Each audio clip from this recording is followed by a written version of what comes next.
Oke, halo semuanya, salam sehat dan kali ini gue lagi ada di dalam Ataturk Olympic Stadium. Seperti janji gue beberapa hari lalu atau mungkin seminggu lalu, gue akan melaporkan, akan memberikan yang terbaik buat kalian. 11.000 lebih subscriber channel Bung Harpa dan the one and only, satu-satunya channel olahraga di seluruh Indonesia yang mendapatkan akses.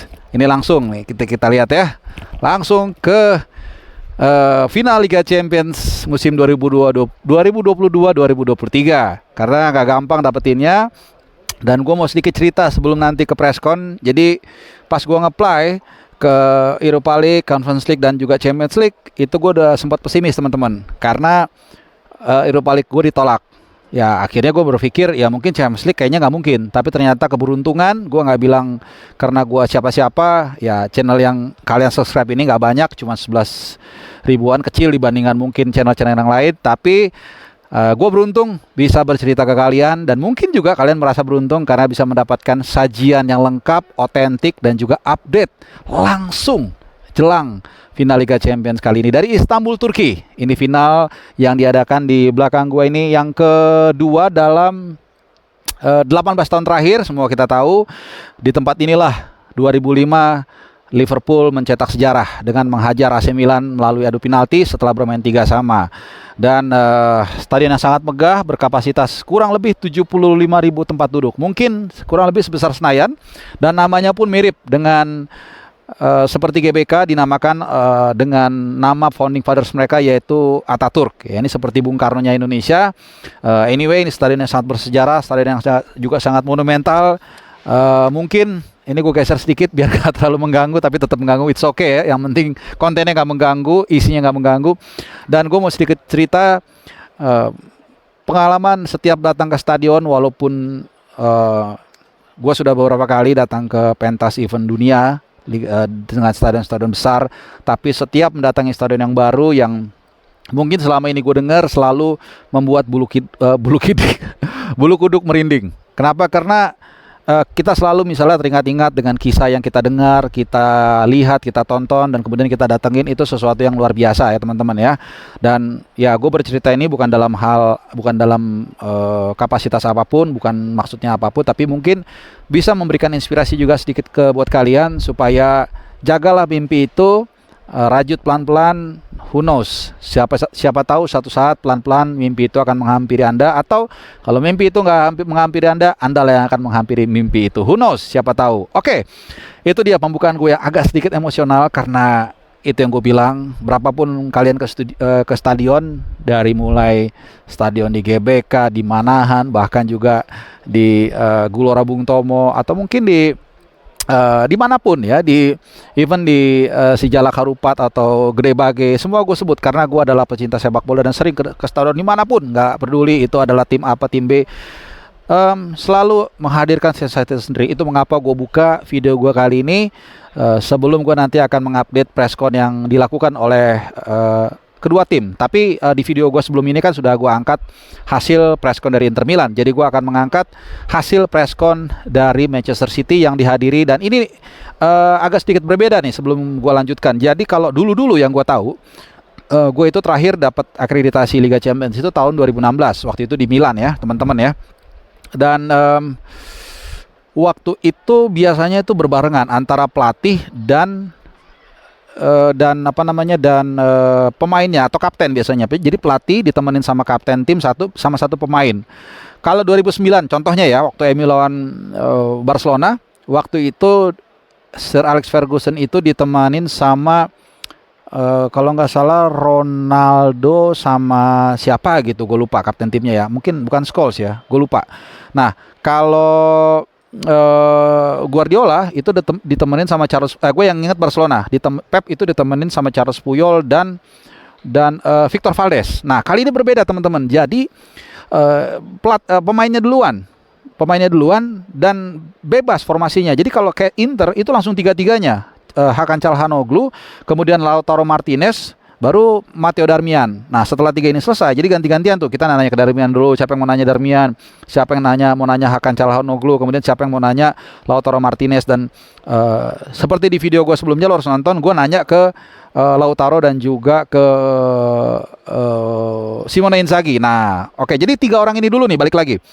3 orang ini preskon, baru selesai mereka keluar, gantian Simone Inzaghi yang balik. Nah gue nanya ke Simone Inzaghi, jadi ke Lautaro 1, ke Simone Inzaghi 1. Nah demikian juga kalau City agak sedikit berbeda malah, 1-1. Pertama yang datang itu Ruben Dias. Nah gue nggak terlalu tertarik dengan Ruben Dias, karena ya gue nggak ada yang gue pengen tanyain, karena ya bukan nggak menarik, cuman nggak ada faktor X yang gue pengen tahu, gue kulik dari dia. Nah kemudian akhirnya yang kedua itu Kevin De Bruyne.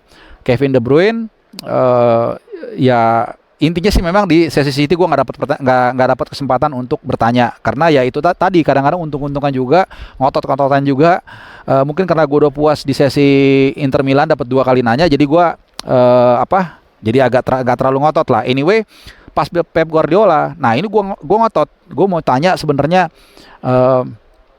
apa yang dipelajari oleh Pep dari 2 tahun lalu final 2021. Dan sebelum gue tanya udah ada orang yang nanya duluan. Akhirnya gue jadi ya bukan kurang semangat, jadi aduh udah deh, ya udah ditanya, udah diwakilkan. Dan kemudian gue juga pengen tanya, sempet gue coba mau nanya lagi soal Haaland. Haaland kan gak terlalu perform dalam beberapa pertandingan terakhir, terutama di Liga Champions. Gue pengen tanya itu juga. Ada juga yang udah nanya, dan jawabannya, nah ini dia nih teman-teman ya. Kalau dari pengalaman gue di preskon ini, mereka ini para pemain, para pelatih itu jago-jago speak up semua. Ibaratnya seperti politisi, tapi lebih cantik, nggak kelihatan. Kalau politisi itu kan kalau ditanya dia muter-muternya kelihatan. Kalau ini enggak.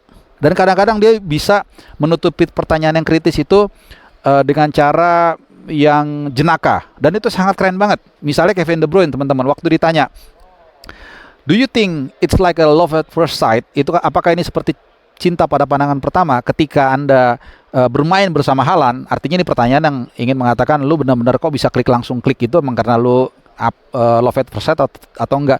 Ini kan pertanyaan yang sebenarnya tajam, tapi juga bisa dijawab dengan santai. Dan Kevin De Bruyne menjawab gini, No, it's not love at first sight. I still love my wife. Jadi itu yang gue bilang kadang-kadang. Mungkin ini sedikit suggestion ya, with all respect buat pemain-pemain Indonesia juga harus cerdik dan bukan cerdik, tapi harus tangkas dan pandai dalam menjawab pertanyaan-pertanyaan dari wartawan. Wartawan juga bertanya harus tajam ya, sehingga membuat pelatih itu berpikir.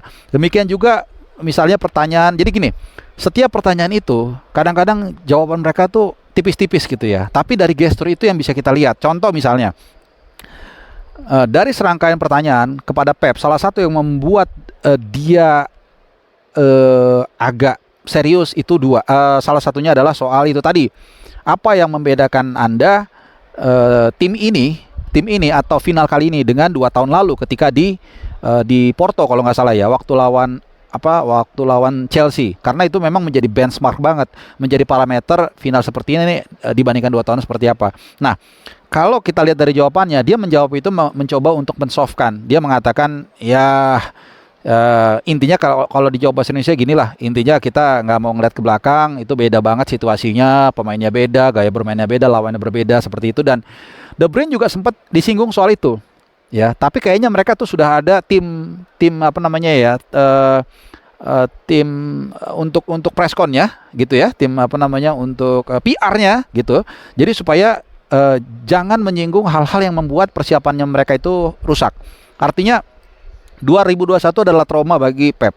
Lebih trauma ketimbang 2022 ketika mereka kalah lawan Madrid ya, ketika dalam 2 leg itu. Nah, itu adalah hal justru yang ingin mereka hindari diomongkan, karena itu bisa mengganggu mentalitas para pemain dan juga kesiapan tim.